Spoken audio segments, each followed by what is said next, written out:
이런 상황에서 진부한 얘기입니다만 교회는 어떤 역할을 해야 될까 그런 얘기를 좀 나눠봤으면 좋겠습니다.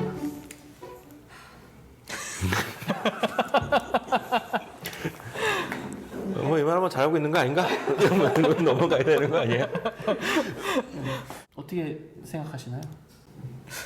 글쎄요. 뭐 어디서부터 얘기를 시작해야 될지 모르겠는데 지금 교회는 과연 뭘 보고 있는가부터 시작을 하면 얘기가 좀 자연스럽게 흘러갈 것 같은데 지난 얘기의 연장이잖아요.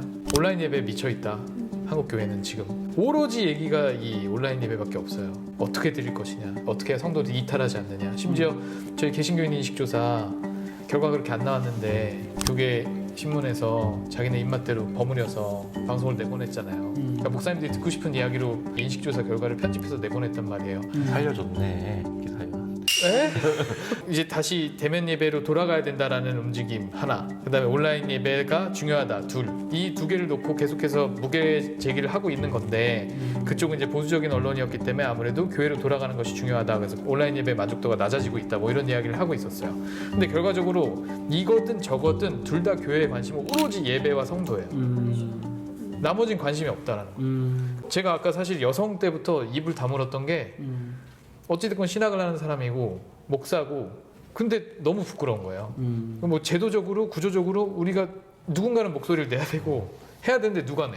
도외계층이 스스로 낸다? 이거 우리가 되게 이상적인 얘기하는 거잖아요.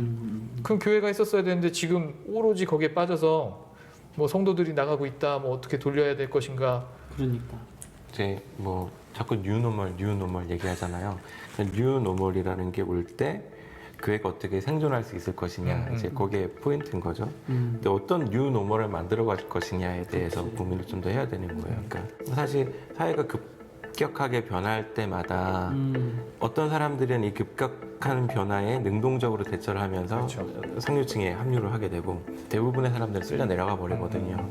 그렇게 되지 않고 모두의 존엄을 좀 더 보장하는 형태의 뉴노멀을 어떻게 만들 것이냐. 사실은 그런 가치 체계를 얘기할 수 있는 게 종교의 영역의 문제이기 때문에 지금 종교가 좋은 뉴노멀을 만들기 위한 어떤 공론의 장을 만들어줘야 하는 거예요. 근데 지금 그 방향이 내가 죽게 생겼다가 되어버렸어요. 네. 그러니까 이제 얘기가 잘 안 된 근데 거죠. 또 굉장히 당혹스러워하긴 했었죠. 네. 어떤 사람들은 그렇게 얘기하잖아요. 당위는 가능을 함축한다. 무엇을 우리가 당위적으로 다시 뭐라고요? 당위는 가능을 함축한다. 그러니까 우리가 이 무엇은 모름지기 이래야 한다라고 얘기하려면 최소한 가능은 해야 된다라는 거죠. 그래야 그걸 당위라고 얘기를 하는 거예요. 근데 한국이 굉장히 경쟁 사회에서 교회도 경쟁 구조 속에서 살고 있다 보니까 지금 말하자면 비행기가 이제 터뷸런스를 만나가지고 위에서 이렇게 산소 호흡기가 떨어졌는데 나부터 쓰려고 하고 있는 거죠. 네.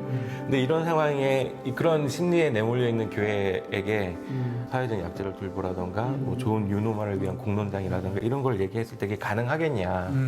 코로나 시대 때 아마 저도 그렇지만 모든 사람들이 다 똑같이 했었던 질문이 교회가 무엇인가 라고 하는 그 근본적인 물음이거든요. 그리고 또 말씀해 주셨지만 교회가 지금 어려운 일 중에 하나가 당위는 이 가능을 함축해야 된다 라고 말씀하셨지만 지금의 이 당위라고 하는 것이 제가 생각하기에는 정말 경직된 정상성만을 붙잡고 있기 때문에 문제가 되는 거예요. 그래서 유연하면서도 우리가 좀 더 경계를 넘어서는 교회가 지금 이 시대엔 되게 필요하다.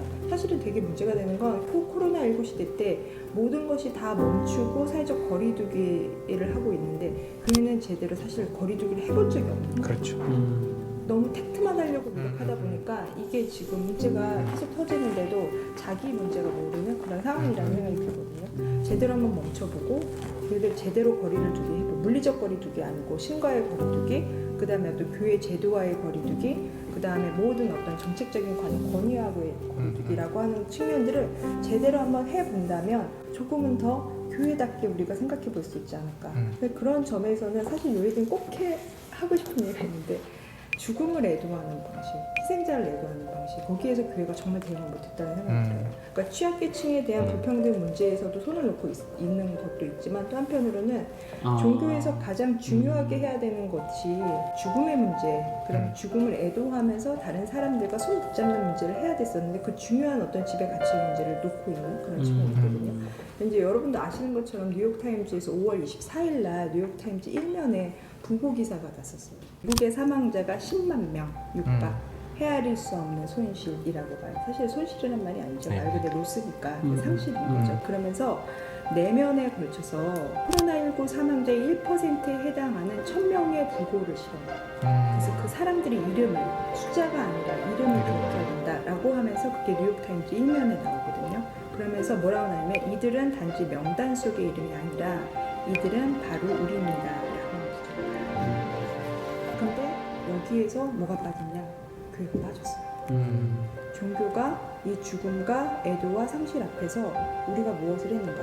혐오하고 그다음에 이걸 빨리 끝내야 되는 어떤 사적인 문제. 그래서 남아있는 자들이 제대로 슬픔을 같이 얘기하고 그 사람들과 함께하고 있는 어떤 공중 공감이라고 하는 거 가장 중요한 가치들을 그냥 놓아버리고 예배에만 그렇게 내는 이게 참 굉장히 큰 문제가 되지 않았을까 그런 많은 생각이 들어요. 오늘 여러 가지 얘기들을 많이 나눠봤는데요. 송박 어떻게 어떠셨는지 좀. 되게 어려운 주제고, 네 코로나 블루를 말하는 게 제가 이제 어느 한 어떤 계층에 대해서 대면한다고 조금 아는 거 가지고 말씀드리는 게 참 어렵다라는 생각이 들고, 저 자신에 대한 기독교인이지만 제가 올바른 기독교의 어떤 시민적 가치와 어떤 존엄의 문제를 가지고 고민했느냐 별로 그렇지 못했다는 생각이 되게 많이 들거든요. 그럼에도 불구하고 이렇게 좀 소통을 할 수 있는 그래서 같이 이러한 이야기를 공감할 수 있는 그런 장이 있어서 참 기쁘게 생각하고요. 초대해 주셔서 감사합니다. 코로나 우울에 대해서 살펴봤습니다. 코로나19가 몸의 건강뿐만 아니라 마음의 건강까지 위협하고 있습니다. 늘 그렇듯 약한 사람들부터 그 위험에 노출되어 있는데요. 교회가 뭘 할 수 있을까 고민해야 하고 걱정해야 할 시기인 것 같습니다. 질병관리청 정은경 본부장이 말했습니다. 서로가 서로를 위로하고 격려하는 마음의 방역이 필요한 시점이다.